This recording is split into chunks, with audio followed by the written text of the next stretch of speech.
மக்கள் அனைவருக்கும் வணக்கம். நம்மளோட அற்புத அறிவியல் நிகழ்ச்சியில அறிவியல்ல இருக்கிற அற்புதமான தகவல்களை தெரிஞ்சுக்கிட்டே இருக்கோம். இப்போ இந்த நிகழ்ச்சியில நம்ம பூமியில இருக்கிற ரொம்ப முக்கியமான இங்க இருக்கிற எல்லா உயிரினங்கள் வளர்ச்சிக்குமே ஒரு ஆதாரமா விளங்குற ஒரு உயிரை பத்தி தான் தெரிஞ்சுக்க போறோம். அது என்ன உயிரினம்? வெறும் கண்ணால கூட சரியா பார்க்க முடியாத ஒரு சின்ன உயிரினமா இருக்கிற பாக்டீரியா. இந்த பாக்டீரியாவை பத்தி, அதுல இருக்கிற நன்மைகள் தீமைகளை பத்தி தெரிஞ்சுக்கலாம். என்னப்பா முக்கியமான உயிரினம்னு சொல்லிட்டு பாக்டீரியாவை பத்தி பேசுற அப்படின்னு நினைக்கிறீங்களா?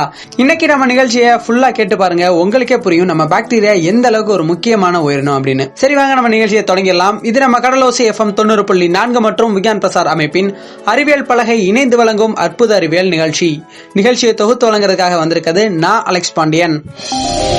கடலோசை FM 90.4 மற்றும் விஞ்ஞான் பிரசார் அமைப்பின் அறிவியல் பலகை இணைந்து வழங்கும் அற்புத அறிவியல்.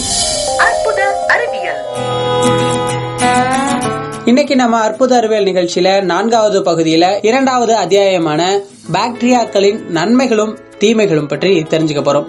நம்ம பூமியில இப்ப எவ்வளவு உயிரினங்கள் இருக்கு. ஆனா இதெல்லாம் வர்றதுக்கு முன்னாடியே நம்ம பூமியில தோன்றின முதல் உயிரினம் இந்த பாக்டீரியா தான். முதல்ல ஒரு பாக்டீரியா தோன்றி இருக்கும்ல, அதுக்கான பேர் என்ன வச்சிருக்காங்க அப்படின்னா சைனோ பாக்டீரியா. இது நீர்நிலைகள்ல உருவாயிருக்கு அப்படிங்கறத கண்டுபிடிச்சிருக்காங்க.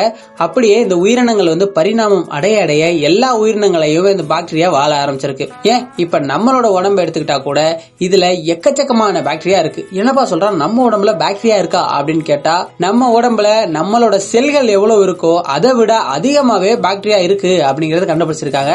ஆனா இந்த பாக்டீரியாக்கள் நம்ம உடம்புக்கு பெரிய அளவுல தீமைகளை ஏற்படுத்தாம நன்மைகளை தான் அதிகமா செய்யுது. நம்ம உடல்ல இருக்கிற இந்த பாக்டீரியாவோட பேர் நார்மல் ஃப்ளோரா.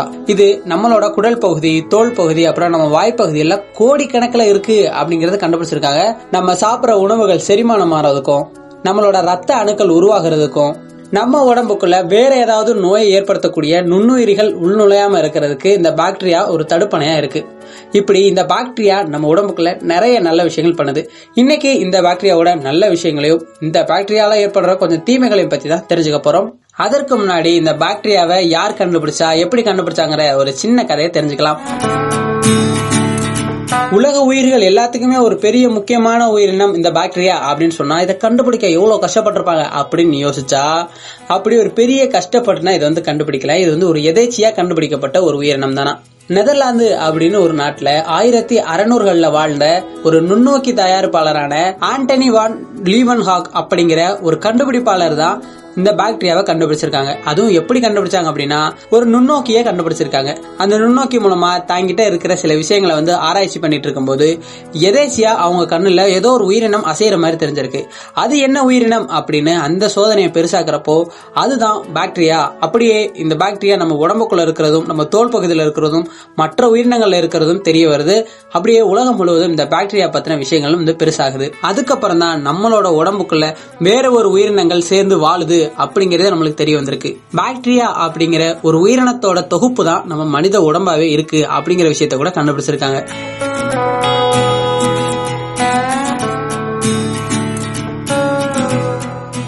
மக்களே, இன்னைக்கு நம்ம நிகழ்ச்சியில பாக்டீரியா பத்தின நிறைய விஷயங்களை தெரிஞ்சிட்டு இருக்கோம். இப்ப பாக்டீரியாவோட நன்மைகளையும் அதோட தீமைகளையும் பத்தி ஒரு கலந்துரையாடல் செய்ய போறோம். அதுக்காக இப்ப என் கூட 2 பேர் இணைஞ்சிருக்காங்க. அவங்கள ஃபர்ஸ்ட் வெல்கம் பண்ணிடலாம். முதல்ல பாக்டீரியாவோட நன்மைகளை பத்தி சொல்ல இருக்கிறது மதி. வணக்கம் அக்கா. வணக்கம், என் பேரு மதி. நான் பாம்பன்ல இருந்து பேசுறேன். நான் நர்சிங் படிப்பு முடிச்சிட்டு செவிலியரா ஒர்க் பண்ணேன். அடுத்து இந்த பாக்டீரியாவோட தீமைகளை பத்தி சொல்ல இருக்காங்க சுல்தானா. வணக்கம். வணக்கம் அலெக்ஸ், என் பேரு சுல்தானா. நான் விலங்கியல்ல முதுகலை பட்டம் முடிச்சிருக்கேன். சரி, முதல்ல நீங்க 2 பேர்ல ஒரு ஆள் சொல்லுங்க, இந்த பாக்டீரியா எப்படி உருவாகுது? பாக்டீரியா அப்படின்றது ஒரு செல் உயிரி. அது மழை தண்ணில தான் முதல்ல உருவாக்குனதா சொல்றாங்க. சோ இந்த பாக்டீரியா அப்படின்னு எடுத்துக்கிட்டோம்னாலே அதுல பிளாஜெல்லா அப்படின்ற ஒரு கசை இலைகள் இருக்கும். அது சுத்திலுமே இருக்கும். நம்ம எப்படி கால் மூலமா நடந்து போறோமோ அந்த மாதிரிதான் பாக்டீரியாஸ்மே ஒரு இடத்துல இருந்து இன்னொரு இடத்துக்கு போகணும்னா பிளாஜெல்லா மூலமா மூவ் ஆகி போகும். இதுல நம்ம எப்படி கண்ணு, காது, மூக்கு அப்படி நமக்கு உறுப்புகள் இருக்கோ அதே மாதிரி பாக்டீரியாஸ்க்குமே நியூக்ளியஸ், நியூக்ளியோலஸ், அதுக்கப்புறமா செல் சுவர், இந்த மாதிரியான உறுப்புகள்லாம் அதுக்கும் இருக்கு. சரி, இப்ப பாக்டீரியாக்கள் உருவான விஷயத்த சொன்னீங்க. இந்த பாக்டீரியா நம்மளோட இந்த மனித உடம்புக்குள்ள எப்படி போச்சு, அந்த விளக்கத்தை கொடுங்களேன். பொதுவாவே நம்ம உடம்புல சில பாக்டீரியாக்கள் இருக்கும். சோ அதை தவிர்த்து வெளியே இருந்து சில பாக்டீரியா நம்ம பாடியில என்டர் ஆகுறதுக்கு நிறைய வாய்ப்புகள் இருக்கு.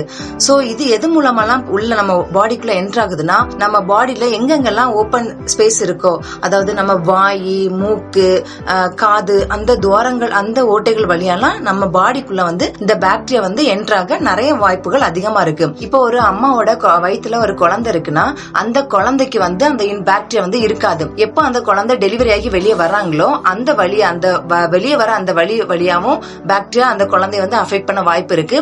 அதை தவிர்த்து நம்ம ஹாஸ்பிட்டல் போகும்போது அந்த குழந்தைங்களை தூக்குறோம், கொஞ்சுறோம், முத்தம் கொடுக்கறோம். அந்த நேரங்கள்லயும் அந்த குழந்தைக்கு வெளியே இருந்து பாக்டீரியா குழந்தைங்களுக்கு உடம்புல போகிறதுக்கு வாய்ப்புகள் நிறைய அதிகமா இருக்கு.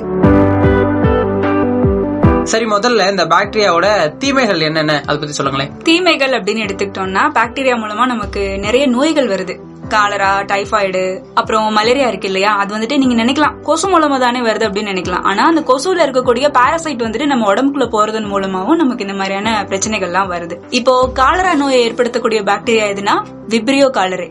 அப்புறம் இந்த டைபாய்டு நோய் இருக்கு இல்லையா, அதை ஏற்படுத்தக்கூடிய பாக்டீரியா எதுனா சால்மோனல்லா டைஃபி. இப்போ இந்த மலேரியா காய்ச்சல் இருக்கு இல்லையா, அதுலயே 3 பாராசைட்ஸ் இருக்கு. Plasmodium falciparum, Plasmodium ovale, Plasmodium vivax. இந்த 3 டைப்ஸ் இருக்கு. இந்த 3மே 3 வகையான காய்ச்சலா இருக்கும். கொஞ்சம் வீரியமா இருக்கும், வீரியம் கம்மியா இருக்கும். அது எல்லாமே அந்த பாக்டீரியாவுடைய வீரியத்தை பொறுத்து தான் இருக்கு. இது மாதிரி நிறைய பாதிப்புகள் பாக்டீரியாவால ஏற்பட்டுட்டு தான் இருக்கு. அடுத்து மதியக்கா, நீங்க சொல்லுங்க, இந்த பாக்டீரியால என்னென்ன மாதிரியான நன்மைகள்லாம் இருக்கு?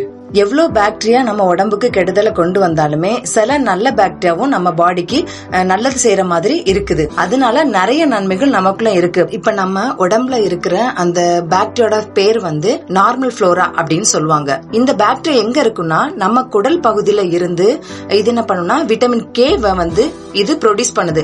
இந்த விட்டமின் கே நமக்கு நம்ம ரத்தம் உறையாம இருக்கிறதுக்கும், நம்மளுக்கு அடிபட்டுச்சுன்னா உடனே சரியாகும்ல, அதுக்கு இந்த விட்டமின் கே நம்மளுக்கு உதவி இருக்கு.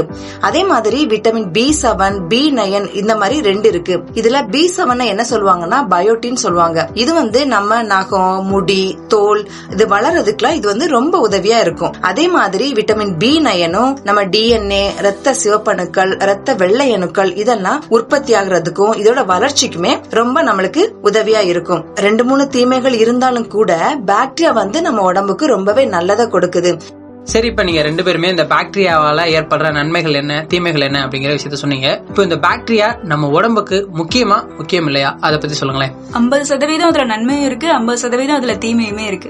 தீமை அப்படின்னு சொன்னா அது வராம நம்மளால தடுத்துக்க முடியும். நன்மை எப்படி நமக்கு நல்லது கொடுக்குதோ அதே மாதிரி தீமை வராம இருக்கிறதுக்கு நம்ம சில வழிமுறைகளை கடைபிடிச்சோம்னா நம்மளால அதை கரெக்டா ஃபாலோ பண்ணிக்க முடியும். வீட்டுல இருக்கிற நம்ம கிருமிகள், இந்த பாக்டீரியா எல்லாம் வராம இருக்க என்ன பண்ணணும் அப்படின்னு கேட்டா, முடிஞ்ச வரைக்கும் நம்மளோட கைகளை அடிக்கடி கழுவி சுத்தமா வச்சுக்கணும். சாப்பிட போறதுக்கு முன்னாடியும் சரி, சாப்பிட்டதுக்கு அப்புறமும் சரி, நம்மளோட கைகளை கழுவி சுத்தமா வச்சுக்கணும். இப்ப நம்ம ஏதாவது ஒரு வெளி இடங்களுக்கு போறோம் அப்படின்னா முடிஞ்ச வரைக்கும் நம்மளுடைய இந்த துவார உறுப்புகள்னு சொல்லுவோம் இல்லையா, காது, மூக்கு, அதெல்லாம் கொஞ்சம் சேஃபா பாத்துக்கிறது நல்லது. இப்போ சுல்தானா சொன்னது மாதிரி நம்ம சுத்தமா வச்சுக்கிறது மூலமா நம்ம பாடிக்குள்ள இந்த வெளியிருந்து வர்ற பாக்டீரியா உள்ள என்டர் ஆகாம நம்ம தடுக்கலாம். சோ இப்போ ஒரு பழமொழி சொல்லுவாங்கல்ல, அளவுக்கு மிஞ்சினா அமிர்தம் நஞ்சு. அதே மாதிரி நம்மகிட்ட இருக்கிற அமிர்தம் போல இருக்கிற அந்த பாக்டீரியாவை நம்ம பாதுகாத்துட்டு வெளியிருந்து வர்ற எக்ஸ்ட்ரா பாக்டீரியாவை நம்ம வராம தடுத்தாலே முடிஞ்ச வரைக்கும் நோய் கிருமிகள் நம்மள தாக்காம நம்ம பாதுகாத்துக்கலாம். இந்த பாக்டீரியா பத்தி, இந்த பாக்டீரியால இருக்க நன்மைகள் தீமைகள் பத்தி நிறைய விஷயங்கள் சொன்னீங்க. உங்க 2 பேருக்குமே நன்றி. நன்றி. இந்த பாக்டீரியாவோட நன்மைகள் என்ன, தீமைகள் என்ன அப்படிங்கறத ரொம்ப எளிமையா விவரிச்சு சொன்ன இந்த 2 பேருக்குமே ஒரு நன்றியை தெரிவிச்சுட்டு, அடுத்து இந்த பாக்டீரியாவை பத்தின அறிவியல் தகவலை சொல்ல இருக்காங்க சிவகங்கையை சேர்ந்த மருத்துவர் ஃபருக் அப்துல்லா. இப்ப நம்ம மருத்துவரோட பேசலாம். வணக்கம் சார். கடலோசை FM நேயர்களுக்கு எனது அன்பு வணக்கம். நான் சிவகங்கையிலிருந்து மருத்துவர் டாக்டர் ஃபருக் அப்துல்லா MD பேசுகிறேன். நான் சிவகங்கையில் கடந்த 10 வருடத்திற்கும் மேலாக மக்களுக்கு மருத்துவ பணி ஆற்றி வருகிறேன். இன்று நீங்கள் கேட்கும் கேள்விகளுக்கு விடை தர மிகவும் ஆவலாக இருக்கிறேன். சார், என்னுடைய முதல் கேள்வி, இந்த பாக்டீரியா எப்படி உருவாகுது? பாக்டீரியா என்பது நம்ம நினைக்கிறதுனால உருவாகிறது இல்ல. பாக்டீரியா எப்படி எவ்வளவு காலமா நம்ம உலகத்துல இருக்குன்னு தெரிஞ்சுக்கிட்டீங்கன்னா இந்த கேள்வி நமக்கு வராது. பாக்டீரியா தான் கிட்டத்தட்ட நம்ம உலகத்தில் முதலில் தோன்றிய ஒரு செல் உயிரி அப்படின்னு நம்ம எடுத்துக்கலாம். சுமார் 300 கோடி ஆண்டுகளுக்கு முன்பே, அதாவது 3 பில்லியன் வருடங்களுக்கு முன்பே பாக்டீரியா வந்து உருவாக தொடங்கிவிட்டது. அதை சமீபத்திய கடந்த நூற்றாண்டு, அதுக்கு முந்தைய நூற்றாண்டுகளில் தான் நம்ம வந்து அதிகமான ஆராய்ச்சிக்கு அதை உட்படுத்தி ஆண்டன் வான் லிவன்ஹாக் அப்படிங்கிற ஒரு முக்கியமான சயின்டிஸ்ட் வந்து நுண்ணோக்கி வழியாக அதை ஆராய்ந்து கூறி இந்த மாதிரி நமக்கு ஏற்படும் தொற்றுகளுக்கு பாக்டீரியா அப்படிங்கிற ஒரு செல் உயிரி காரணமாக இருக்கிறது அப்படின்னு எடுத்து கூறுறாரு. இந்த பாக்டீரியா வந்து மண், கடல், பாறை, காய்கறிகள், அதுக்கப்புறம் செடிகள், கொடிகள், விலங்குகள், நம்ம உடம்புல, இன்னும் நீங்க பாத்தீங்கன்னா விண்வெளியில மேல ஒரு 30 மைல் தூரம் போனாலும் அங்கேயும் பாக்டீரியா இருக்கு. கடலுக்கு அடியில நம்ம வந்து 10,000 மீட்டருக்கு கீழே போனாலும் அங்கேயும் பாக்டீரியா காணப்படுது. ஸோ பாக்டீரியா வந்து உலகம் முழுவதும் வியாபித்திருக்கிறது. மனிதர்கள் தோன்றுவதற்கு முன்னரே தோன்றிய அந்த உயிரினம் வந்து பாக்டீரியா. அதனால பாக்டீரியா வந்து இப்படித்தான் உருவாகணும் இல்லை, நம்ம தான் பாக்டீரியா இருக்கிற ஒரு பிளானட்ல கடந்த 10 லட்சம் வருடங்களாக நம்ம வந்து தோன்ற ஆரம்பித்தோம். அதனால பாக்டீரியா நமக்கு முன்னாடியே இருக்கு. அதனால அதை உருவாக்குவதற்கு நாம் எதையுமே செய்ய தேவையில்லை. அது எப்பயுமே நம்ம சுத்தியே இருக்கு. நம்ம உடல்லையே கூட 3 ட்ரில்லியன் செல்கள் இருக்கு. பாக்டீரியா எவ்வளவு இருக்குன்னு சொன்னா நம்ம ஆச்சரியப்பட்டுருவோம். சுமார் 100 ட்ரில்லியன் பாக்டீரியாக்கள் நமது உடலில் இருக்கின்றன. இதுதான் வந்து பாக்டீரியா வந்து உருவாகல, நம்ம தான் பாக்டீரியா கூட சேர்ந்து வாழ்ந்து கொண்டிருக்கிறோம். சார், எந்தெந்த பாக்டீரியான நல்ல பாக்டீரியா, எந்தெந்த பாக்டீரியான தீய பாக்டீரியா, அதை எப்படி பிரிக்கிறதுன்னு சொல்லுங்க சார். எந்தெந்த பாக்டீரியாலாம் நல்ல பாக்டீரியா, எந்தெந்த பாக்டீரியாலாம் கெட்ட பாக்டீரியா அப்படிங்கிற கேள்விக்கு பதில் வந்து, பாக்டீரியாக்கள்ல வந்து நமக்கு கிருமி தொற்று, இன்ஃபெக்ஷனை ஏற்படுத்தி நமக்கு வந்து நோய் நிலையை உண்டாக்குவது வந்து கெட்ட பாக்டீரியா. அதே இது நமது உடலில் அதுவாகவே இருந்து நம்ம கூடவே இருந்து நமக்கு நமது உடல்ல நம்ம உண்ணும் உணவுகளை செரிமானம் செய்து நமக்கு நன்மை தருபவை வந்து நன்மை தரும் பாக்டீரியா. ஸோ கெட்ட பாக்டீரியாக்கள் வந்து ரொம்ப ரொம்ப கம்மி. இப்போ 100% பாக்டீரியாக்கள் இருக்குன்னா அதுக்கு 1% குறைவான பாக்டீரியாக்களே கெட்ட பாக்டீரியாக்கள். நல்ல பாக்டீரியாக்கள் தான் 99% இருக்கு. இந்த நல்ல பாக்டீரியாக்கள் ஒன்று நமக்கு எதுவுமே நன்மையும் செய்யாது, தீமையும் செய்யாது, அது பாட்டுக்கு இருக்கும்.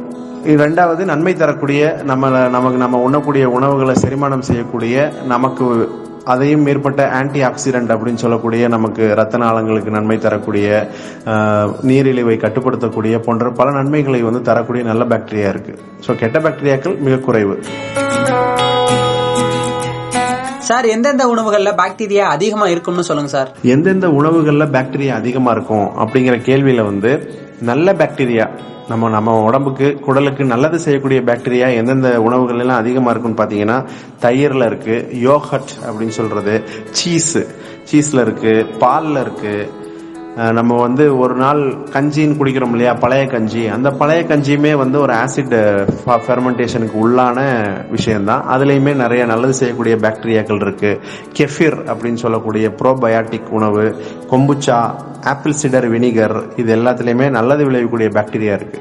இதுல இன்னொரு விஷயம் என்னன்னா, நம்ம சாதாரண கால சூழ்நிலையில எந்த ஒரு பதப்படுத்துதலோ அல்லது சரியான குளிர்சாதன வசதியோ இல்லாம ஒரு உணவுப் பொருளை அப்படியே விட்டுட்டோம் அப்படின்னா, நம்மளை சுற்றி சூழ்ந்துள்ள இந்த பாக்டீரியா வந்து அந்த உணவை வந்து தான் செரிமானம் செய்ய ஆரம்பிக்கும். அது மேல உட்கார்ந்து இப்படி பாக்டீரியா பாக்டீரியாவால உட்கொள்ளப்பட்ட அந்த உணவை நம்ம சாப்பிடும்போது அது வந்து தீங்கு விளைவிக்கக்கூடிய பாக்டீரியாவா இருக்கும் பட்சத்தில் நமக்கு வந்து உணவுனால் ஏற்படும் பாக்டீரியா தொற்று நிலை ஏற்படும்.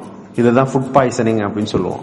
ஸோ ஃபுட் பாய்சனிங் ஏற்படாமல் இருக்க முறையான பதப்படுத்துதல், முறையான குளிர்சாதன வசதியில வைக்கிறது, குறிப்பாக இந்த அசைவ உணவுகளை வந்து சரியாக பதப்படுத்தி சரியா வந்து நம்ம ப்ராசஸ் பண்ணி சரியா ரெஃப்ரிஜரேட் பண்ணணும்.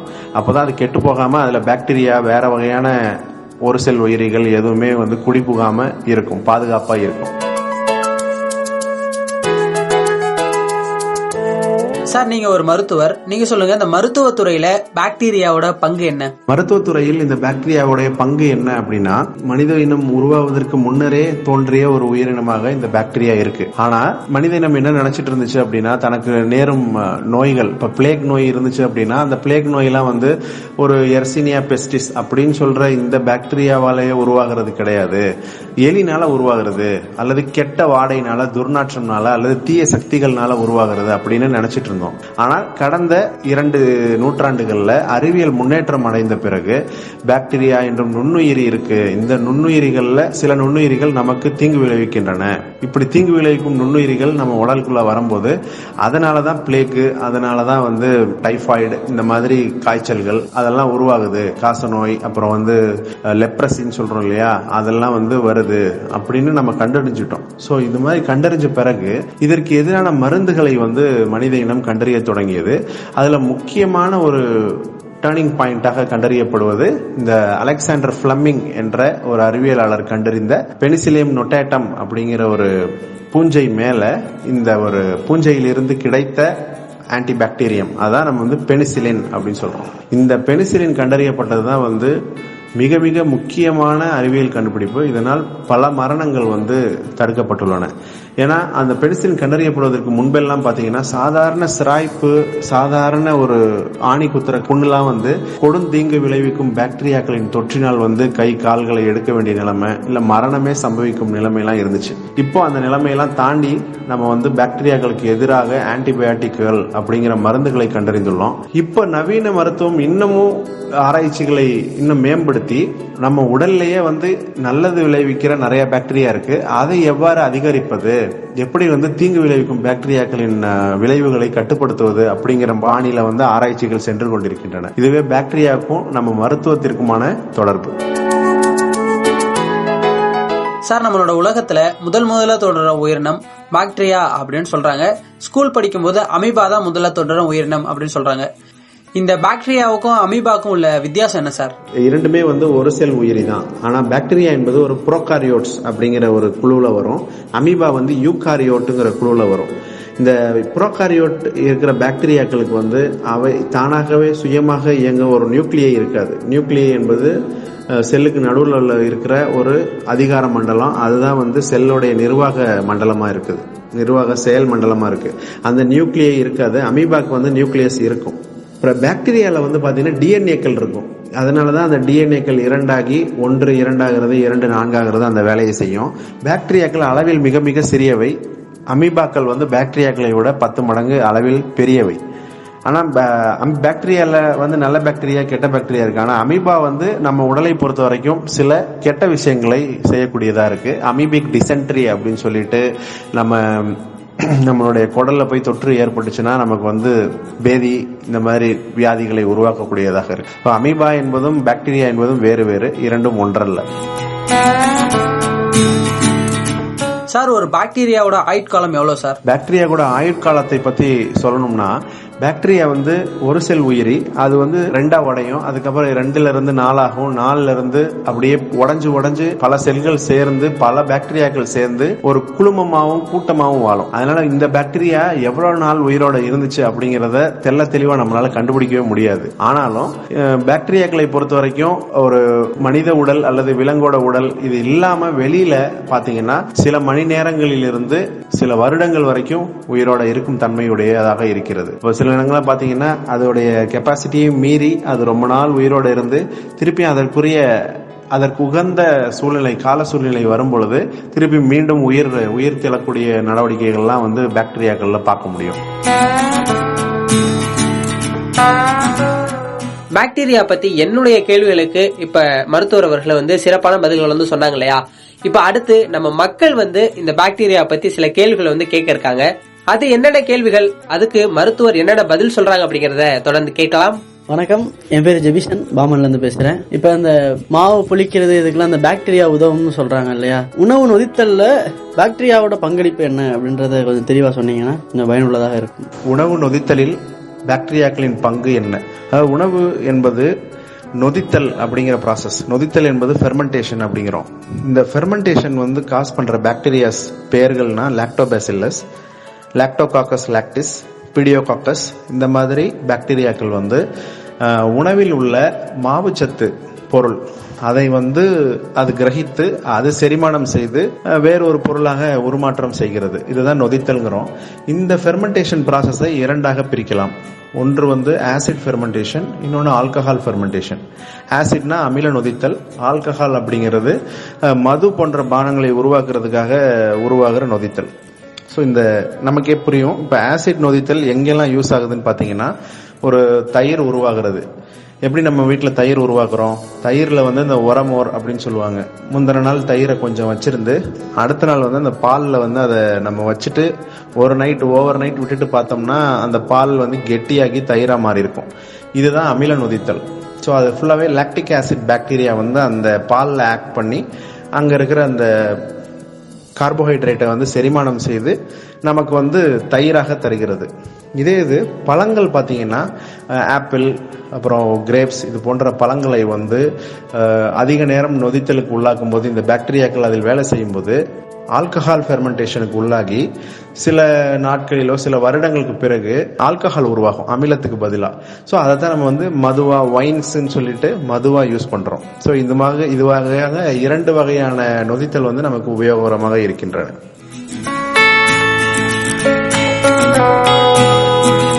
வணக்கம் சார், என் பேர் ஜோஸ் மிர்ஷா. நான் பாமன்ல இருந்து பேசுறேன். நம்ம உடம்புல வந்து பாக்டீரியா இருக்கு அப்படின்னு சொல்றாங்க இல்லையா, அப்ப நம்ம உடம்புல எவ்வளவு பாக்டீரியா சார் இருக்குது? நம்ம உடல்ல வந்து 3 ட்ரில்லியன் செல்கள் இருக்குது அப்படிங்கறத நம்ம கண்டுபிடிச்சிருக்கோம். சமீபத்திய ஆராய்ச்சிகள் மூலமா நம்மளுடைய உடல்ல மூக்கு, நாசி, அதுக்கப்புறம் நம்மளுடைய பிறப்புறுப்பு, நம்மளுடைய தோல், நம்மளுடைய குடல், இது எல்லாத்திலையும் ஜீரண மண்டலத்திலையும் சேர்த்து சுமார் 100 ட்ரில்லியன் அளவு பாக்டீரியாக்கள் இருக்கின்றன. இவற்றில் நல்ல பாக்டீரியா இருக்கு, கெட்ட பாக்டீரியா இருக்கு. உடலுக்கு நன்மை செய்யக்கூடிய பாக்டீரியாக்களும் உண்டு, உடலுக்கு கேடு விளைவிக்கும் பாக்டீரியாக்களும் உண்டு. இந்த 2 பாக்டீரியாக்களுக்கும் இடையே வந்து ஒரு சரிசமமான ஒரு பேலன்ஸ் மெயின்டைன் ஆயிட்டு இருக்கு. அந்த பேலன்ஸ் சரியாக மெயின்டைன் ஆகும் விதத்துல நம்ம உடம்புல இவ்வளவு பாக்டீரியா இருந்து நமக்கான நன்மை தரும் விஷயங்களை தொடர்ந்து செய்து கொண்டிருக்கிறது.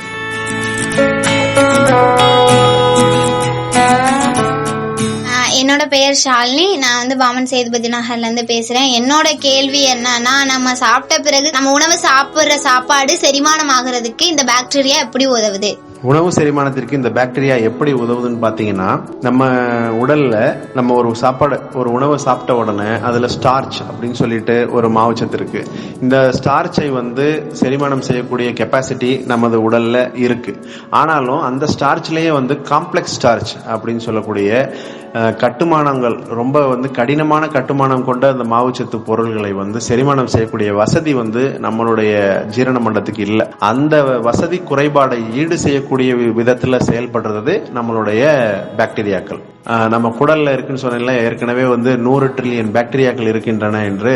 அந்த 100 ட்ரில்லியன் பாக்டீரியாக்கள் என்ன செய்யும்னா, இப்ப நம்ம பழங்கள், அப்புறம் காய்கறிகள், இது எல்லாத்துலயுமே காம்ப்ளெக்ஸ் கார்போஹைட்ரேட்ஸ் இருக்கு. இந்த காம்ப்ளெக்ஸ் கார்போஹைட்ரேட்ஸை அவை செரிமானம் செய்து நமக்கு வந்து உதவுகின்றன. அப்படி உதவி கிடைக்கிற பொருள் தான் வந்து இந்த ஃபைபர். இந்த ஃபைபரை வந்து செரிமானம் செய்ய முடியாது, வெளியே விட்டுரும். அப்பதான் வந்து நம்மளுடைய மலம் வந்து லகுவாக வெளியேறுகிறது. ஸோ இது வந்து என்ன சொல்றாங்க, ஃபைபர் ரிச் டயட் சாப்பிடும் பொழுது நமக்கு வந்து வயிற்றில் உள்ள நல்ல பாக்டீரியாக்களின் எண்ணிக்கை அதிகரிக்கும். அதுக்கப்புறம் நமக்கு வந்து மலம் ரொம்ப ஈஸியா வெளியேறும். இதனால வந்து குடல் சார்ந்த புற்றுநோய்கள் வருவதற்கான வாய்ப்பு குறையும் அப்படின்னு சொல்றாங்க. ஸோ பாக்டீரியாக்கள் வந்து இப்ப எப்படி ஆராய்ச்சிகள் போயிட்டு இருக்கு அப்படின்னா, ஒருவருடைய மனநிலை அவருடைய குடலில் இருக்கும் பாக்டீரியாக்களை ஒத்திருக்கின்றது. ஒருவருடைய இதய நோய் வரும் வாய்ப்பு அவருடைய பாக்டீரியாக்களை பொறுத்து இருக்கின்றன அப்படிங்கிற மாதிரி ஆராய்ச்சிகள் போயிட்டு இருக்கின்றன. ஸோ இந்த மாதிரி ஆராய்ச்சிகள் போயிட்டு இருக்கும்போது நம்மளுடைய குடல்ல நல்லது செய்யும் பாக்டீரியாக்களுடைய எண்ணிக்கையை அதிகரித்து தீயது செய்யும் பாக்டீரியாக்களுடைய எண்ணிக்கையை வெகுவாக குறைப்பது போன்ற ஆய்வுகள் தொடர்ந்து நடந்து வருகின்றன. நன்றி.